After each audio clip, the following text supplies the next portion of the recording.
can start the presentation. There you go. We're going to be talking about effective influencer marketing, but essentially we're going to be talking about brand-focused campaign in general, because influencers are just one of the ways we use partner voices to help brands. Guys? There you go. Hopefully more people will join us in the process. So yeah, I'm the head of strategy at Lotarev, which is an international influencer marketing agency, although we also do UA and paid media. We launched hundreds of thousands of influencer marketing campaigns. We were able to get a lot of historical data, which based on our models and precisions. I myself, as I said, have strategy and have a lot of experience in media, marketing, and also focus on behavioral economics and finance. So everything I do, I focus on the cognitive side of things. So like, why do people do what they do or don't do what they do? So the issue that we have is pretty much universal. It's more than 100 years old. Pretty much as long as marketing existed, the issue of attribution existed, and we weren't sure how well to spend our money, what to spend it on. So this is a quote from it's a little more than 100 years old, but still rings true. Essentially, marketers can be divided into three groups. When we first start, we sort of understand how ethereal like universal marketing is, that we're supposed to go with the flow and don't try to analyze anything. And then as we get to serious marketing budget, we get to serious products, we try to be as accurate and pedantic as possible, trying to get all the effects marketing, both direct and indirect, trying to get as much data as possible to try to model everything. And then as we see more and more with like CMOs and marketing directors of huge companies, so like once your marketing budget goes over $60, $100 million per year, so that once again fall into, well, it's just marketing, it's just brand, it is what it is, let's have some fun. We find ourselves over in the middle. We try to track as much as possible, but the issue is tracking is broken. Like it just doesn't work as well as it used to be several years ago. There are several factors to this. Apple, for example, if you are Apple's in the App Store, Apple is a huge contributor to this. The app tracking transparency brought a little bit of a lot of tracking possibilities. As you can see on the stats, only hyper casual games get like roughly 35-40%, and that's just because people don't care. They just click on everything to get the game. There's also an issue about if you don't use an iOS system app, for example, if you use Chrome instead of Safari, you also can get to an incorrect attribution, because there's some percentage are following in general, which some of this is due to just the bubble that was the internet during 2020 and 2021, like the pandemic numbers. So we're just sort of going back to normal. And some of this is just historical data that people are just in general are tired. So tracking doesn't work as well, and we need to focus more on brand activities, especially influencers.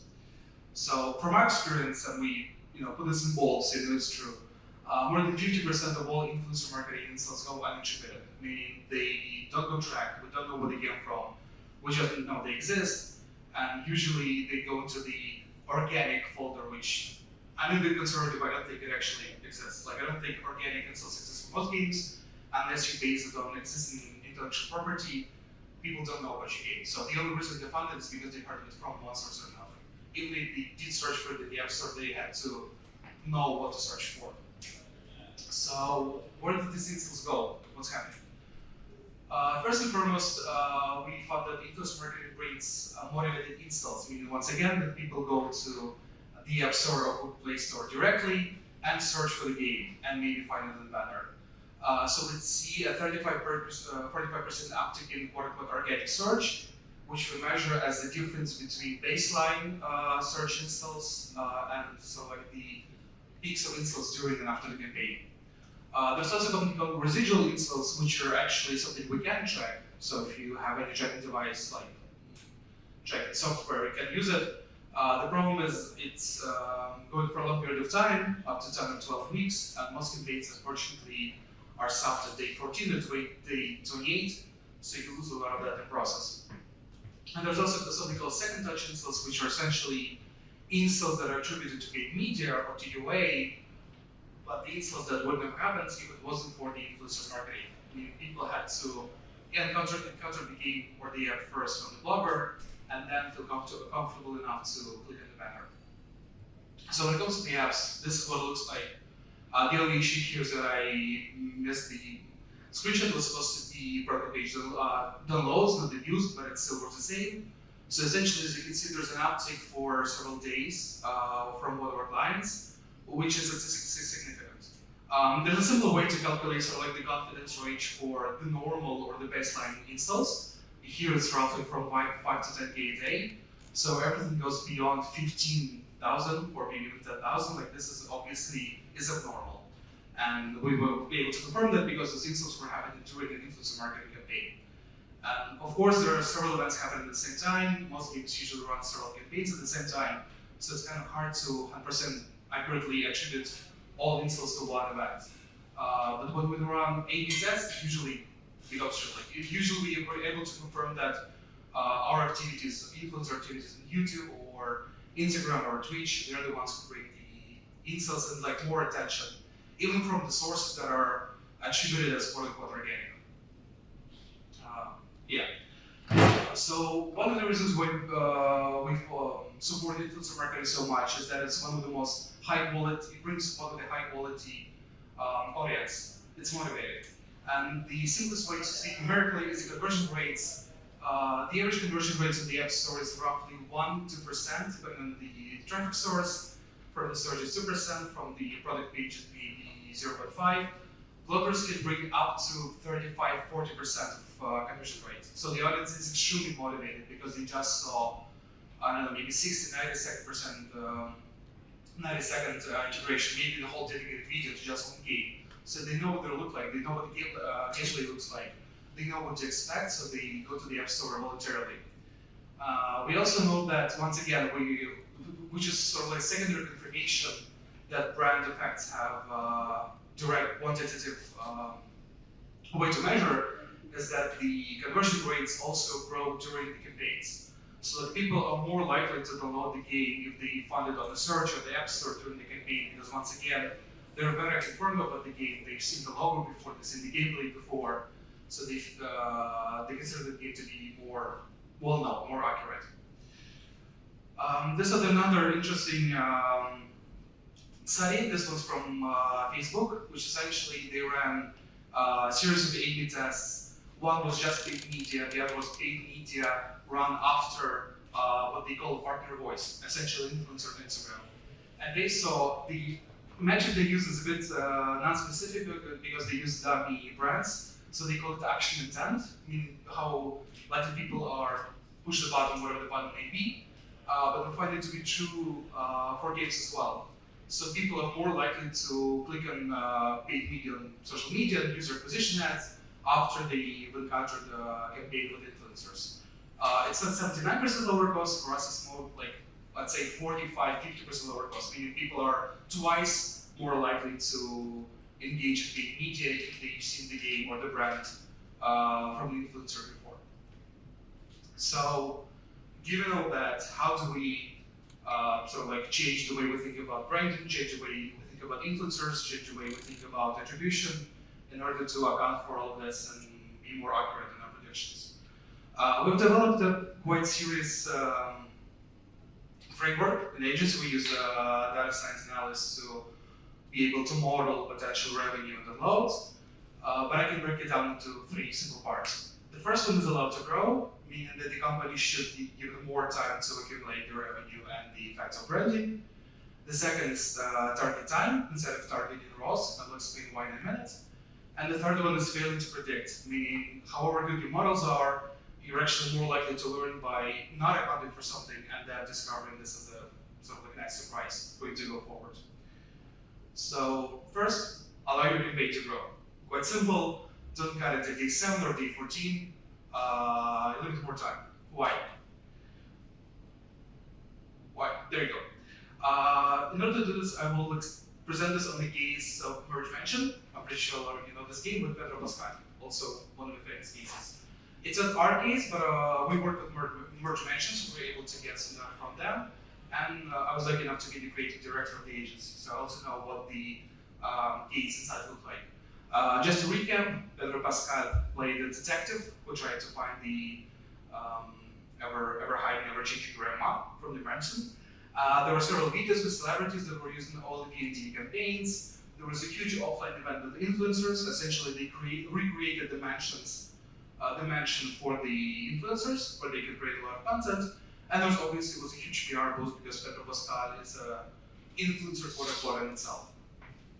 So we need to break it down once again. Why do we need more time? First, we see a direct boost and download, right? So we have 3 videos that were launched each Sunday, March 15th, March 22nd, March 31st. Maybe one of them was on a Sunday. But it's quite regularly, and you can see that there's a huge uptick in the loads after each video, right? So March 15th, the video drops, the loads keep rising for several days after that. March 22nd, March 31st. So there's a huge uptick in the loads. A lot of marketers stop here. They go, well, this is what we did, job well done, and then they just stop it. But actually, the more interesting part continues afterwards. So the one important thing is the share, once again, the share of organic downloads. As you can see, it grew substantially. You can actually see it, but trust me, it's happening during and after the campaign. It grew almost 5%, meaning that before that, Merge Mansion had 74% of installs attributed as quote-unquote organic. After the campaign, it was 79. So once again, not only they had more installs in absolute terms, they also had more people motivated to go and search for the game themselves, because Pedro Pascal videos didn't have a direct link to the App Store. And then the more important is that after the campaign, and you can see like for the rest of the several months, the average rate of organic downloads is actually higher, so it's 74.46. Meaning more people, there's still like a residual effect, and more people are still likely to know about and download the game after the campaign.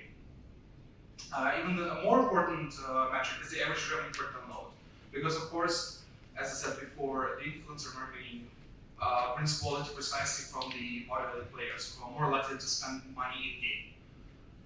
Here we can see quite a nice trend. So we can see that the average revenue per download grew essentially from $12 to $15 by the end of the spring.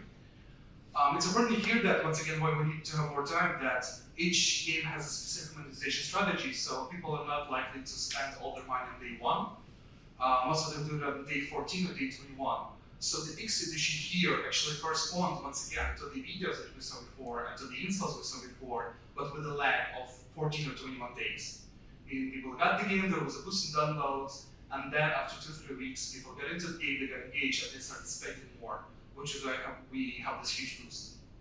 So it's important, once again, to give the campaign more time. So yeah, the initial boost is just the beginning. We need to get the full picture. Most services allow 30-day attribution. We in Zorka use 100 or maybe 120 sometimes. We prefer to work in quarters because this is a more accurate way to get all the data.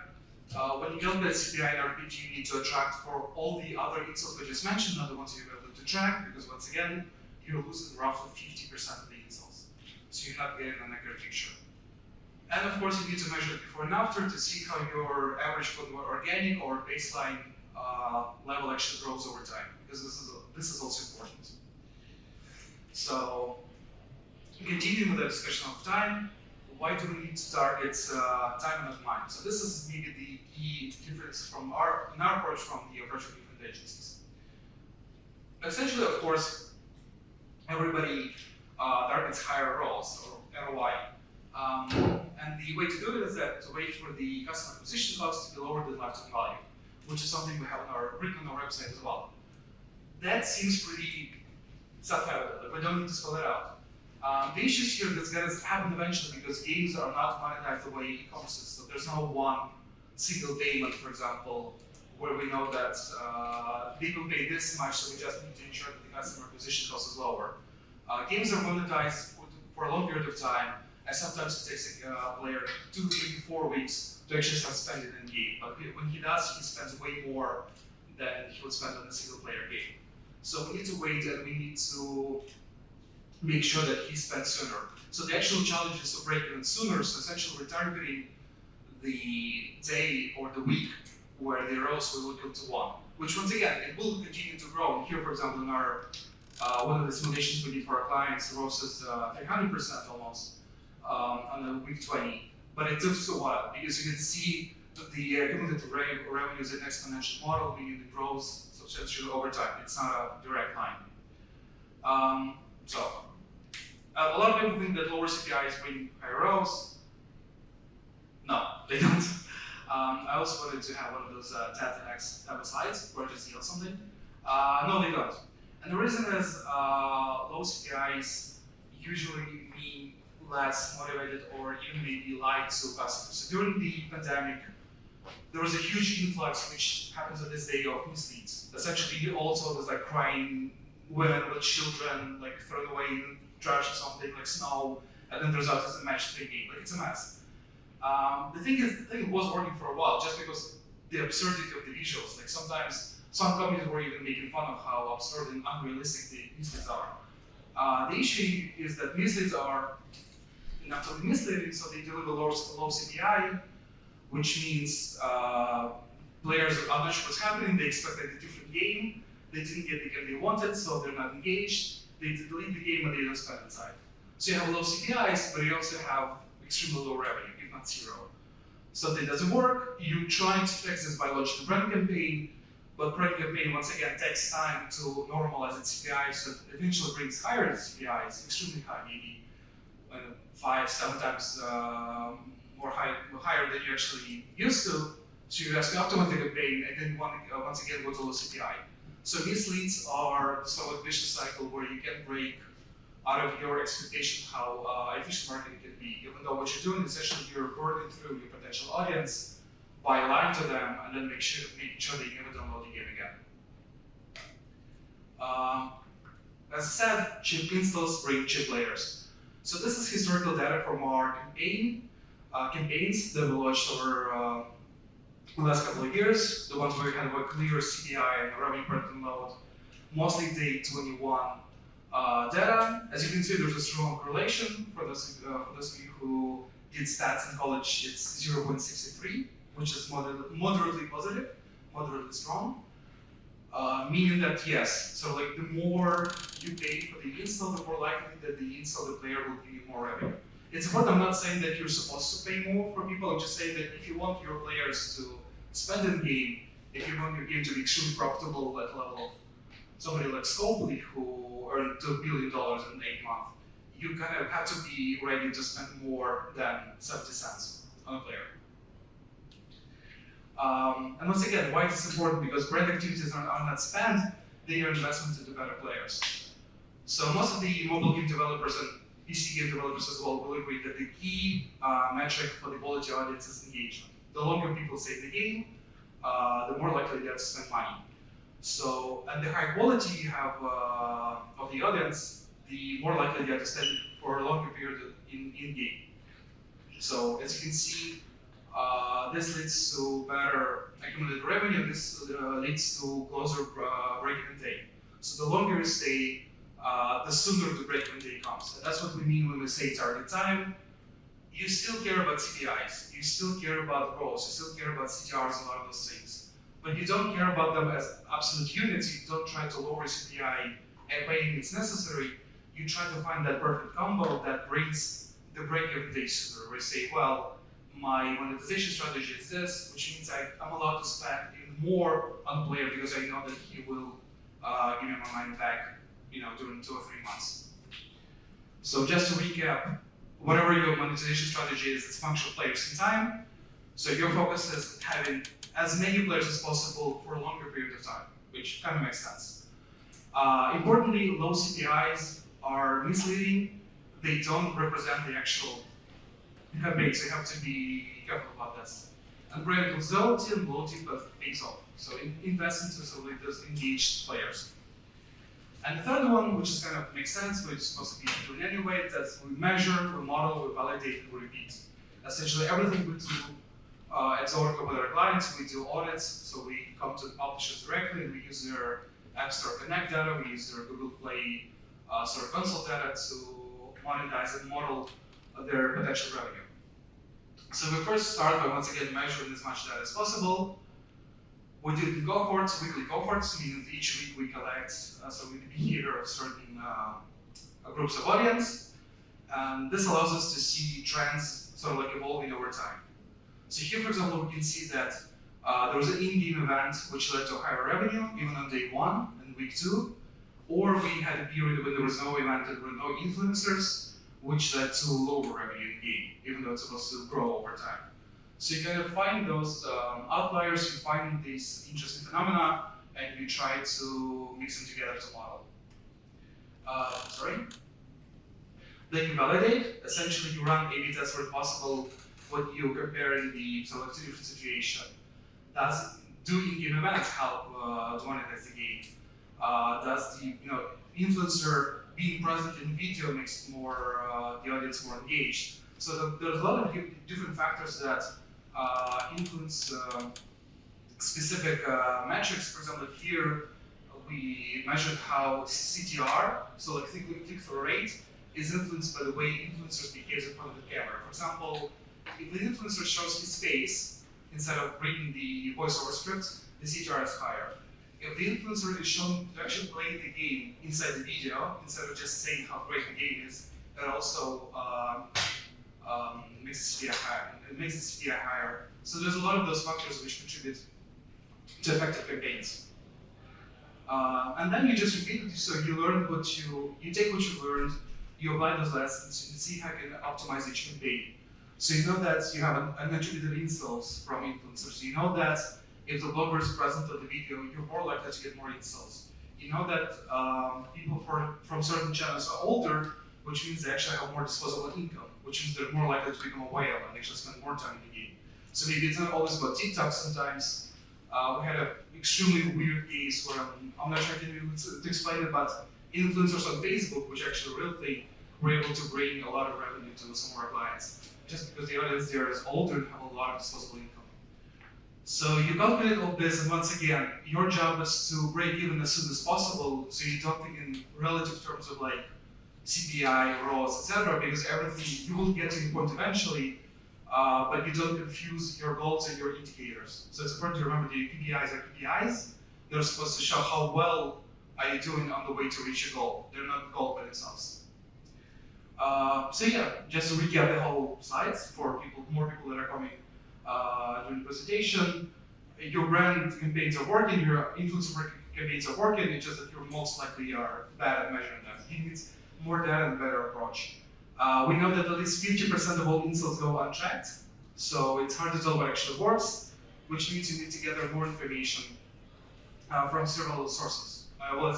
Server side and client side is always the best place to collect data. No point in focusing on low cost, low quality. It's okay to pay high CPIs if you know that the audience will bring you higher revenues.